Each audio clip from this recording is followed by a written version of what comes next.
L'ingénieur Dieudonné Mouigirwa, PDG des établissements Cette Fontaine de la commune d'Ibanda, a procédé le samedi 19 mars 2022 au lancement officiel de la première phase de distribution de poules en qualité de semences. Au cours de la cérémonie, les femmes et membres de la communauté d'épargne et de crédit interne, ceci en sigle, Axe de Chikoni, Jules Moké, ont reçu 200 poules de la part de l'ingénieur Dieudonné Mouigirwa, PDG des établissements Cette Fontaine. Selon M. Sofa Balemba, l'activité entre dans le cadre de la célébration de la Journée internationale des droits des femmes et de la sensibilisation sur l'importance de l'élevage. Tout au départ, nous on a procédé à une première phase de lancement des distributions de poules en qualité de semences.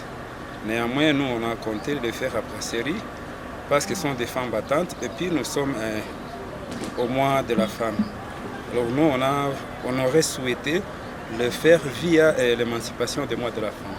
Nous avons un incubateur en capacité de recevabilité de 23 000 œufs fécondés pour en avoir 23 000 poussins dans 21 jours. L'autre en a 5 000 et l'autre en a 1052. C'est-à-dire quoi? Nous l'avons placé ici à Brasserie parce que c'est la Brasserie qui a le courant électrique en permanence. Tel que vous le savez, les incubateurs sont des machines couveuses qui ne peuvent que travailler par l'énergie électrique. À la question de savoir pourquoi ils ont choisi les femmes de cette entité, l'ingénieur Dieudonné Mouigirwa a fait savoir que c'est dans ces quartiers où ils ont des couveuses de 23 000 œufs fécondés pour 23 000 poussins dans 21 jours. Tout d'abord, nous sommes dans ce secteur-là, nous sommes en train d'accompagner les femmes. Ça ne sera pas seulement les femmes de Chikoni, mais ça sera les structures des mamans battantes, les mamans qui sont unies, fortes et qui actent dans le développement. Donc nous procédons à notre première phase de distribution. Mais la fois prochaine, nous serons ailleurs et avec d'autres mamans. Bon, pour moi, l'idée est de faire bloc face à l'insécurité alimentaire qui guette dans notre province. Et de ce fait, nous-mêmes, nous devons nous prendre en charge. Nous devons avoir cet esprit-là d'entrepreneuriat. C'est ainsi que je suis en train de vouloir former les mamans à se lancer dans l'élevage, dans l'agriculture et autres filières qui vont nous aider à faire bloc face à cette insécurité alimentaire. On donne comme des pépinières, donc elles vont élever ça. Ça serait pour moi une joie qu'elles élèvent ça et qu'elles viennent demain ou après-demain auprès de moi pour qu'on puisse voir comment encore collaborer ensemble pour qu'ils avancent, pour que leur filière d'élevage puisse avancer.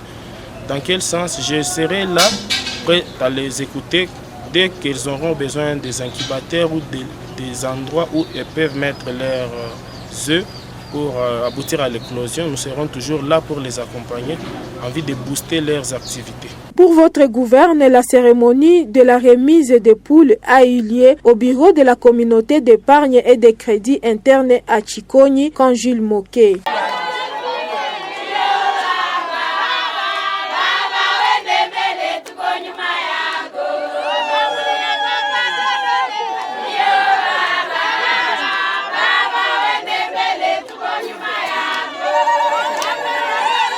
Cérémonie de revoir à la Bralima Bukavu du directeur des sièges sortant Alain Mawiki et de bienvenue du directeur des sièges entrant Doudou Baizire le vendredi 11 mars 2021. Tout a commencé par la présentation de quelques réalisations du directeur sortant ainsi que le témoignage des agents de la Bralima en République démocratique du Congo et de la Bralirois au Rwanda où il a travaillé pendant 38 ans. Pour les agents, Alain Mawiki, pendant son mandat au siège de la Bralima Bukavu, était un grand défenseur de la société. Il a fait preuve de la professionnalisation en transmettant à tout moment des connaissances pour le développement de la société Bralima. Le directeur sortant du siège de la Bralima Bukavu, Alain Mawiki, a promis une collaboration avec le directeur entrant tout en lui demandant la poursuite de tous les projets. Je suis un homme. Je suis un humain et donc faillible. Au courant de ma carrière, tout le long de ma carrière, j'ai sûrement eu à blesser, à offenser plus d'un.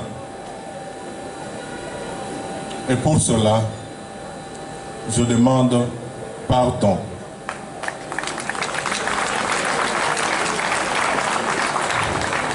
Et c'est vraiment un pardon qui vient du fond de mon cœur.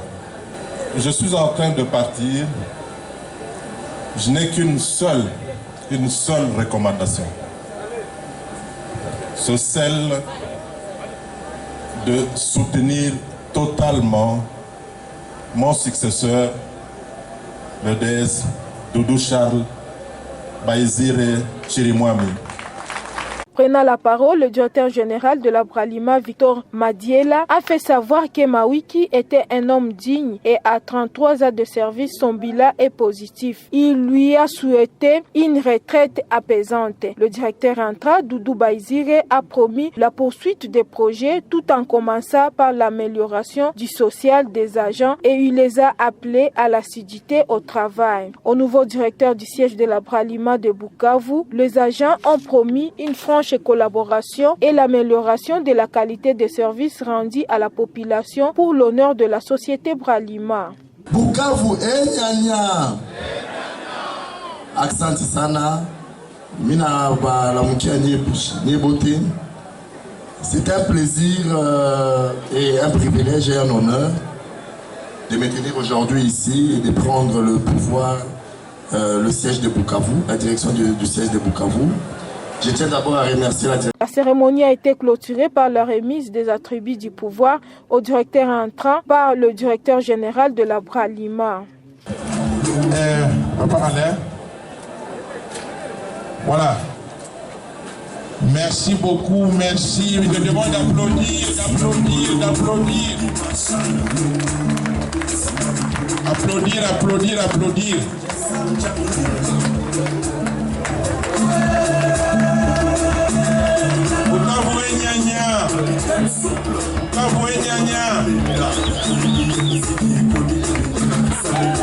Les clés du bureau aussi sont là, les clés du bureau. Papa Doudou, vous avez la bénédiction. Plein succès.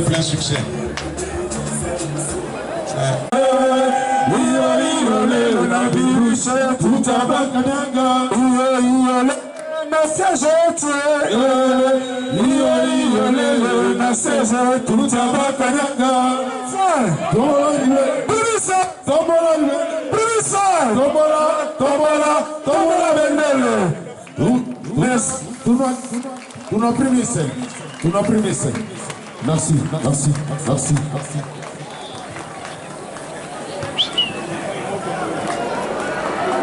Mais applaudissez quand même pour la force de vente. Vraiment applaudissez, ça a été chaud. Ils ont réussi quand même. Les femmes travailleuses et épouses des agents de la Société internationale d'électricité des pays des Grands Lacs, Sinelac, ont effectué un apostolat le lundi 14 mars 2022 à l'hôpital de Niantende.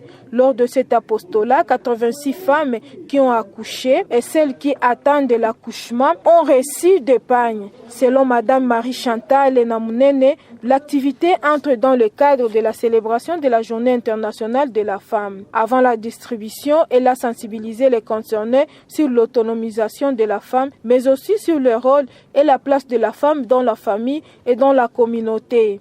Les femmes qui ont bénéficié de cette aide ont remercié les femmes travailleuses de la Sinelac qui se sont donné corps et âme pour leur venir en aide.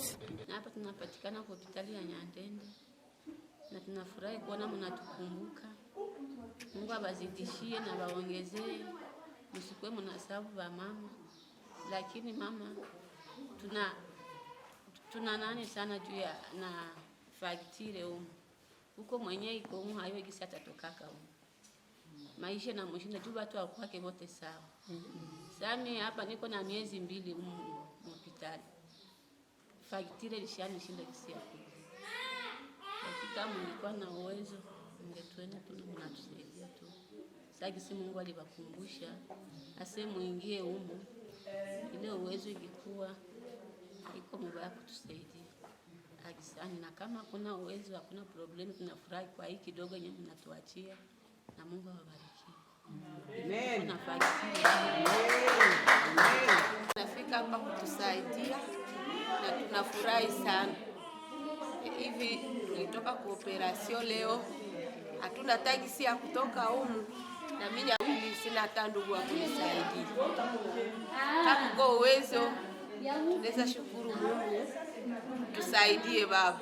Pour votre gouverne, les femmes travailleuses de la Sénélac ont clôturé la journée par une visite au poste de Mourourou où elles ont échangé sur le changement climatique et l'apport de la femme dans la gestion des déchets ménagers. Depuis le mardi 22 mars de l'opération d'identification des motards exerçant dans le transport en commun à Bukavu. Cette opération organisée par le ministère provincial des Transports et Voies de Communication vise l'amélioration de la sécurité dans la province du Sud Kivu. C'est le ministre provincial des Transports et Voies de Communication, Mathieu Alimasi, qui a présidé la cérémonie du lancement officiel de cette opération à travers une caravane motorisée sur les différents artères de la ville de Bukavu. S'adressant aux motards, Mathieu Alimasi leur a demandé de s'approprier cette opération. Selon lui, lors de l'identification, chaque motard recevra un kit d'identification composé d'une carte et d'un gilet pour $10 américains. C'est dans le cadre toujours de sécurité. Nous ne connaissons pas tout le monde, mais comment ça va aller concrètement? Chaque motard habite dans une avenue ou dans un quartier. On va commencer par là. On commence par le quartier. Tout motard, il doit être porteur d'un jeton qui est certifié conforme par le chef de quartier. Parce que c'est lui qui connaît les gens qui habitent dans son quartier. Le chef de quartier, il connaît combien de motards ils vivent dans son avenue. Alors, on va commencer par là. Et il vient avec son jeton qui est donné, délivré par le chef de quartier ou le chef d'avenue. Ici, c'est ça la salle. La salle d'identification, c'est ici.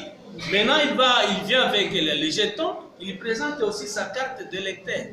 Voilà, la carte d'électeur, les deux éléments-là sont des éléments fiables et qui vont nous permettre à ce que le motard passe à l'identification ou à se faire enregistrer. Au motard, je pense que vous avez vu vous-même, il y a l'engouement, tout le monde était là, ils ont compris, ils ont répondu à l'appel. On a dit qu'aujourd'hui c'est le lancement et ils sont venus. Et quand ils sont venus, on a donné aussi le message. Et ce que nous voulons chez les motards, et qu'ils s'écartent, qu'ils ne coopèrent pas, qu'ils ne pactent pas avec les mauvais motards. C'est-à-dire au sein des motards, il y a les bons et il y a les mauvais. Et c'est suite à ces mauvais-là qu'on a initié cette opération ici d'identification. En un mot, comme un message aux motards, c'est devenir massivement, de se faire enregistrer. Parce qu'on donne un temps, chaque chose a son temps bien sûr.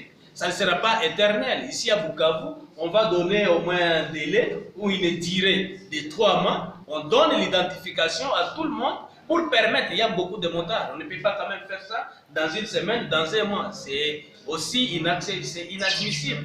On ne peut pas le faire, mais il faut donner suffisamment de temps à nos compatriotes motards de venir s'enregistrer.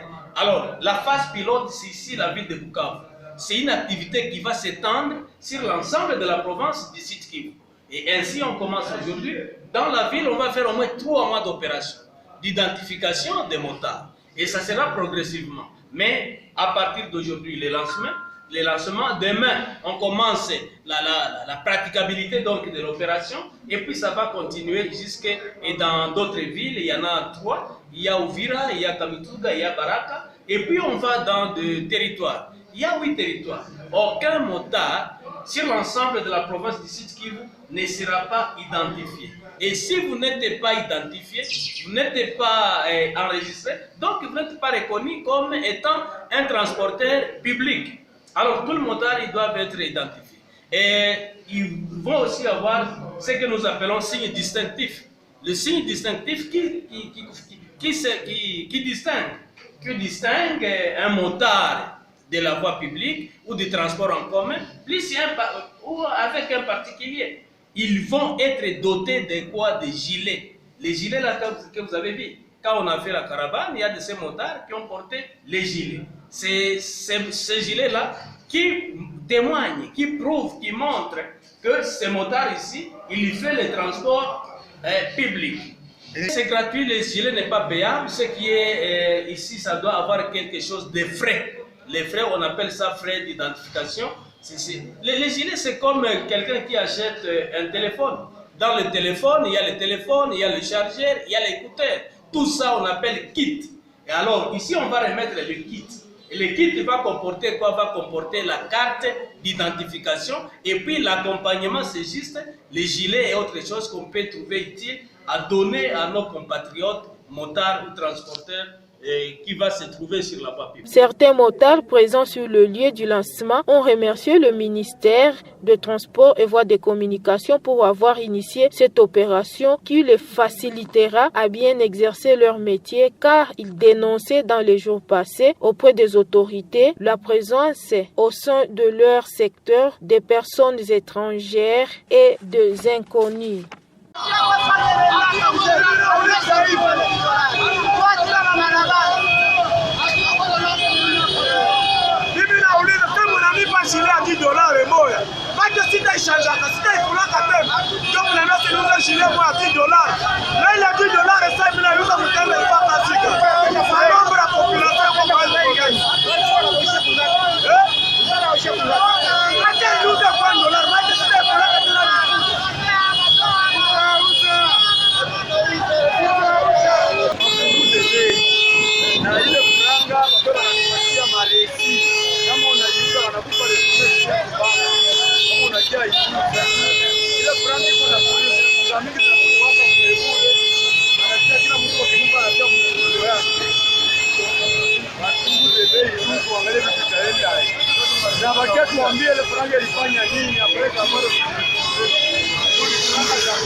Jambo ya mzuri sana juu motare bamwe wanatusaraulisha sana. Nilikuwa napenda mimi niuze sai simu ndeza ipate. Mimi nikususia yangu nilikuwa napenda watupatie hata $5. Inaweza tusaidia selo nombre ya motare yenyewe kwa hapa. Antuka $5 ni inaweza sifire selo nani yenyewe transport yenyewe wanafanya nini? Kwa ile kuvala shile kushia wafanyakazi ya kimotare. Na shie wenye tunayua magumu ya mwe balabala na reputation mwe ba motare bashakuwa nayo. Inaweza kutusaidia kwa kuyua motare mwenye ko responsable na irresponsable. Tu unaweza pana moto yako pike, unapatia pikere ile shazible. Sasa akifanya desordre mu balabala kupitia ile numerotation ya shazible yenyewe kunayo. Nasikia inaweza fanya nini? Inaweza yua mtu fulani yenye fanya desordre. Mimi naifurahia na si possible ndezipenda niuze hata sai kama wananishushia hayo bei. Cette opération durera au moins 3 mois avant de s'étendre sur toute l'étendue de la province du Sud Kivu. La cérémonie a eu lieu au terrain de football de l'USP Bukavu devant plusieurs motards.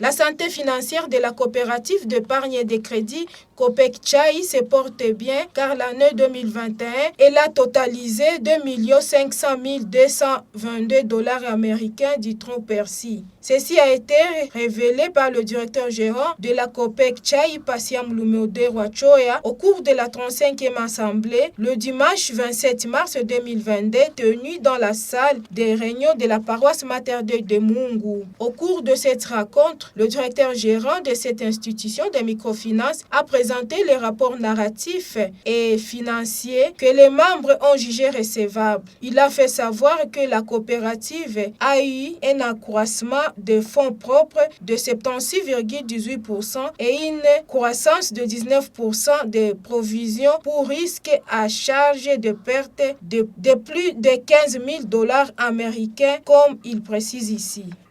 La coopérative d'épargne et de crédit Chai vient de clôturer sa 35e assemblée générale ordinaire tenue ce jour ici à la paroisse Mater Dei.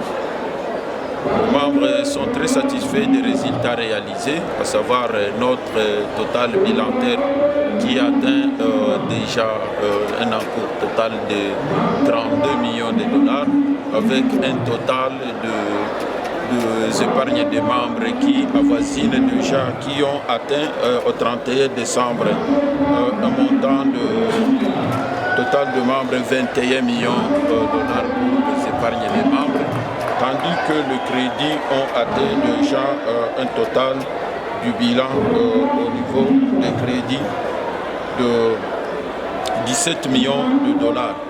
Voilà un peu, alors que le résultat qui a été réalisé a atteint au 31 décembre un total du résultat de 2 005 000 dollars.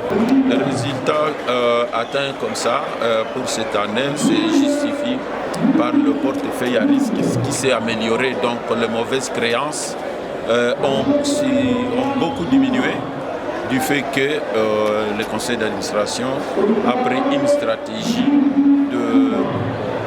de développer, d'améliorer notre encours et le portefeuille de crédit. Mais également, il y a la confiance de membres qui ont adhéré beaucoup. Nous avons constaté que le nombre de membres de la COPEC Tchai atteint déjà 46 000 membres. Avec ces chiffres, avec cette croissance, le total du bilan a connu une croissance de plus de 17%.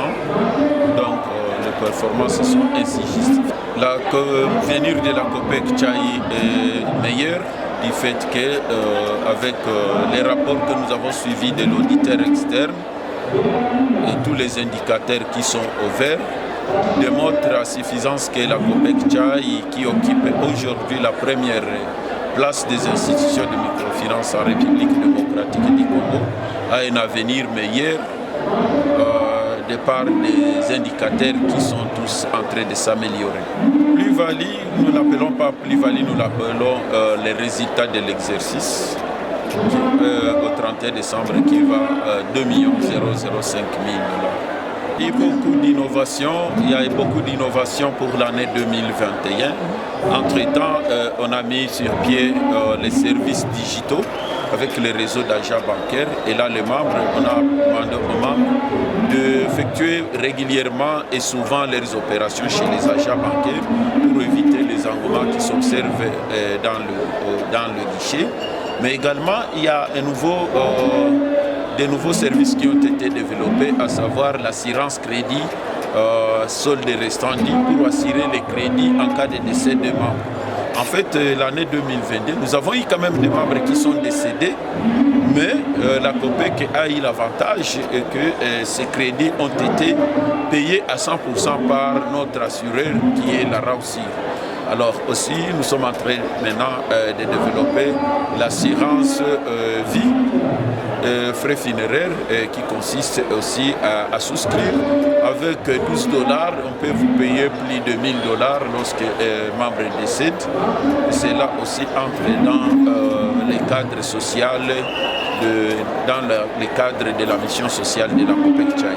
Perspective d'avenir pour la COPEC Tchai, nous venons de projeter des chiffres qui étonnent les gens, disant que la COPEC Tchai va mobiliser un encours d'épargne de 30 millions de dollars à la fin de l'année 2022. Le nombre de membres va passer à plus de 50 000 membres. Les emprunteurs vont se multiplier fois 2. Voilà un tout petit peu là-bas. Les résultats que nous avons projetés vont autour de plus de 2 millions 100 000 qu'on doit réaliser. Et avec les membres, on a insisté sur les portefeuilles à risque qui dorénavant devra toujours rester en deçà de 5% comme l'exige la Banque centrale du Congo.